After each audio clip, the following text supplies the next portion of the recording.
So we got some news. This is new information. You haven't heard this before? Well, unless you have. Massachusetts psychedelics activists plan to put decriminalization on local ballot and force lawmakers to file state bills. So there are several states in this country that are pushing forward in not just marijuana reform and legalization, but also other drugs, such as, psychedelic drugs, one of my favorites. And so Oregon has completely decriminalized all drugs within the state.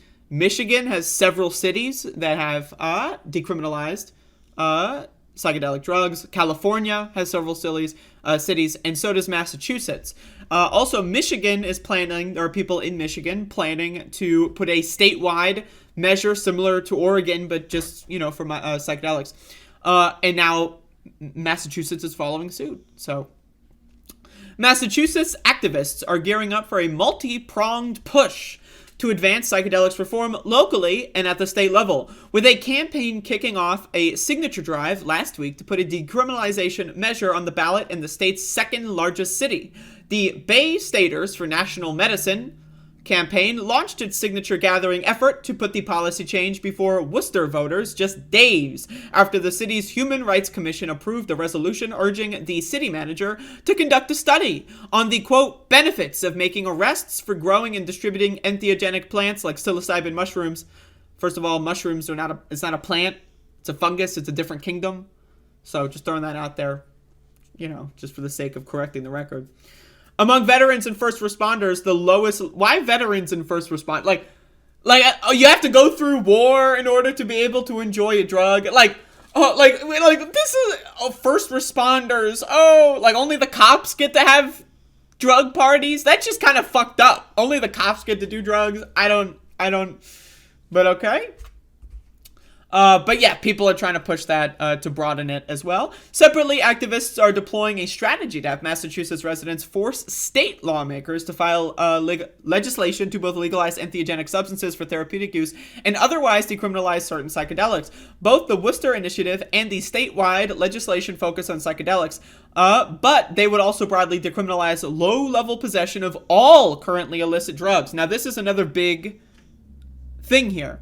Activists would like to see the Worcester City Council act on the proposal this year, but if not, they expect to have the roughly 16,000 signatures by summer 2023 for placement on the November ballot. So they're going for a statewide measure, and, they're also pushing the most amenable city council that hasn't already done so. I think Cambridge, and a couple other cities, but I think Cambridge is a big one that's already done this, essentially. But now they're just going down the list. Psychedelics reform has moved quickly at the local level in jurisdictions throughout Massachusetts. But if Worcester ultimately takes the step to decriminalize it, it would be joining 4 other cities in the Bay State that have already enacted similar policy changes: Somerville, Cambridge, East Hampton, and Northampton. How many Hamptons are there, by the way? I'm just very curious. The text of the Worcester ballot initiative would make it so no governing body in the city. I'm sorry, I'm really high, so it's hard to read. My dyslexia is catching up to me. Including law enforcement, could use any funding to criminalize adults 18 and older for possessing or sharing up to 5 grams of any controlled substance. So any controlled substance. That's a big thing. This is not even just psychedelic reform. Then there's specific language around certain psychedelic substances, including psilocybin, DMT, mescaline, MDMA, and ibogaine. Local agencies couldn't use any funding to prosecute adults for possessing, cultivating, or sharing up to 15 grams of these. Why only 15? Okay, hold the phone here. I'm just trying to hold the phone. Everyone hold their phone. Now, I am no expert by any means. But okay, if you are this is like the weed laws, right?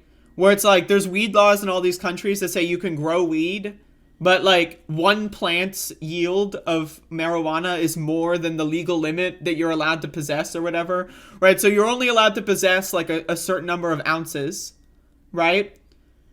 But you're also allowed to grow as much as you want, theoretically, but you're not allowed to go, one plant is whatever the plant, ratio to yield is higher than, and this seems so it's decriminalized to cultivate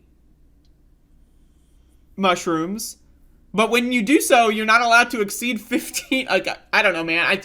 Like, what? That doesn't make any sense, but okay.